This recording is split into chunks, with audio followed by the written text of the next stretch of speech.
What is up, my intergalactic friends? Today, we're going to talk about the Outermost Crusade event. So we've got some new updates in here that we want to share to you guys. And while I'm doing this sharing, I'm also going to be spinning. Oh my god, you're not going to believe it. Oh my god. I can't believe this. This is absolutely crazy. Oh my god, if I wasn't recording, I don't think you would believe this.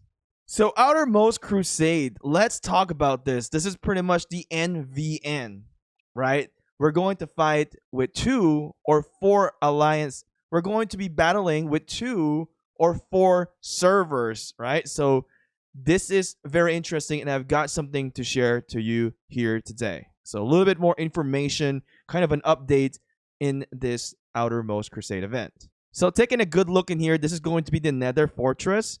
And based on the informations that we have gathered, flying through here can take about 15 seconds.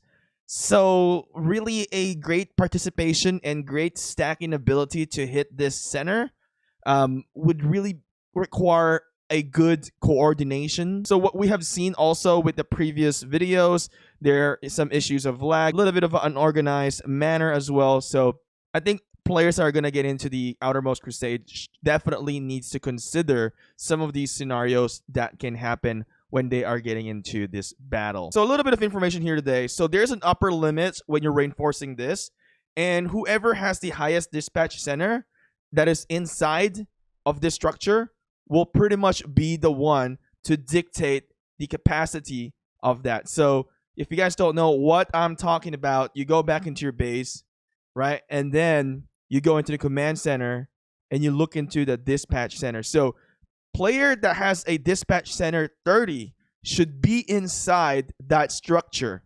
All right. They need to be inside that structure, because if they're not, then you're not going to be having a high capacity reinforcement in that structure. Because what you want is that you will have a very high stack inside, so that when players are going to be attacking this, you will have a very good stack in the beginning, in the initial hit.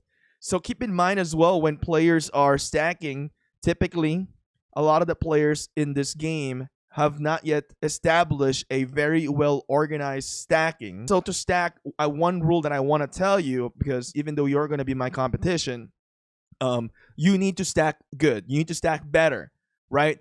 You need to hug the system as close as possible. So in a matter of seconds, in theoretical idea, everybody should be forming together. But in this event, based on what we have seen, I'm not sure if the devs have already fixed it, if there is going to be some slight delay, and also if the distance from point A to point B to getting there from this rock, if there is a 15-second, because that's what was told to me, about 15 seconds of flight time.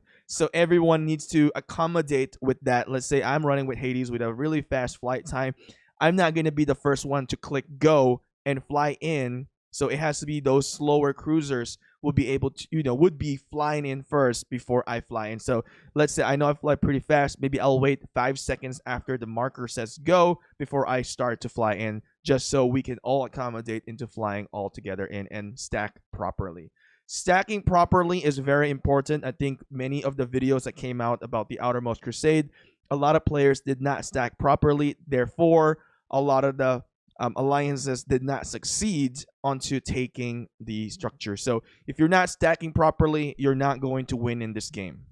Surrounding the void barriers, there will be steeples. So if you take a look into this image in here, you will see 6 steeples in here. So this is going to be what the steeple going to look like. So as you can see, there will be 6 of these surrounding the void barrier. So you can also gain points by occupying this. So you can get 300 for alliance and 190 for individual. Now, what's interesting about the game mode here with Infinite Galaxy Outermost Crusade, they thought about the players that are not so powerful. So if you're not that much powerful in the game, and your alliance feel like you cannot really fight for the steeple or fight for the void barrier or the Nether Fortress, then you have another option. Your next option is going for the auto mines.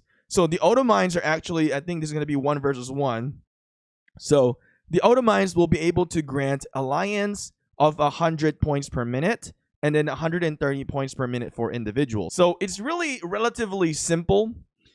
Players, alliances need to understand what is the main priority. The main goal is really to dominate and have a lot of points for each alliances. Therefore, the nebula will then have more points overall. So whether your strategy is going for void barrier or going for the steeple or going for the auto mines, so it really just depends on the team's strategy to accumulate points. In this video, I'm not here to talk about strategy because we do have our own strategy as well, but understand that there are some factors that are going to come in, like lag.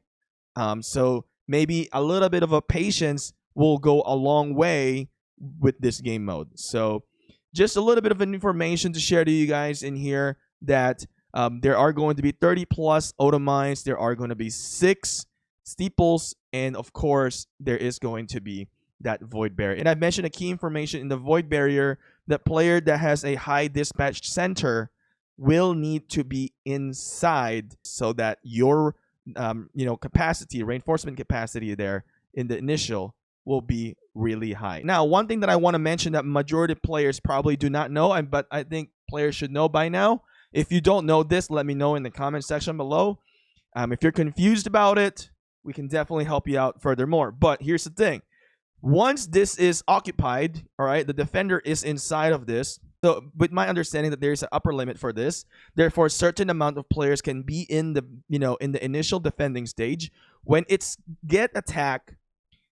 when it gets attacked, then the defenders, all of the defenders from the alliance can now pour in and help and defend that structure. Now, you should have figured this out already when you were doing the fortress, but if you still have not yet figured this out yet, this is how you need to defend. You got to wait for that initial attack, and everybody needs to get in and defend. So I hope this part of the video is very clear and very helpful to every single one of you guys. If you guys have further questions, let us know in the comment section below. We'll try to answer that. By the way, if you guys are new to the channel, do consider subscribing and turn your notification on. Now, another great information that I want to tell you is that you cannot attack or reinforce other players from the same server. So I think that's a very clear statement. And again, the auto mine, players can only fight 1 versus 1 like an original mine. All right, so that's another key information to share to every single one of you guys. Now, we're going to keep spinning in here and let's see if we're going to get lucky.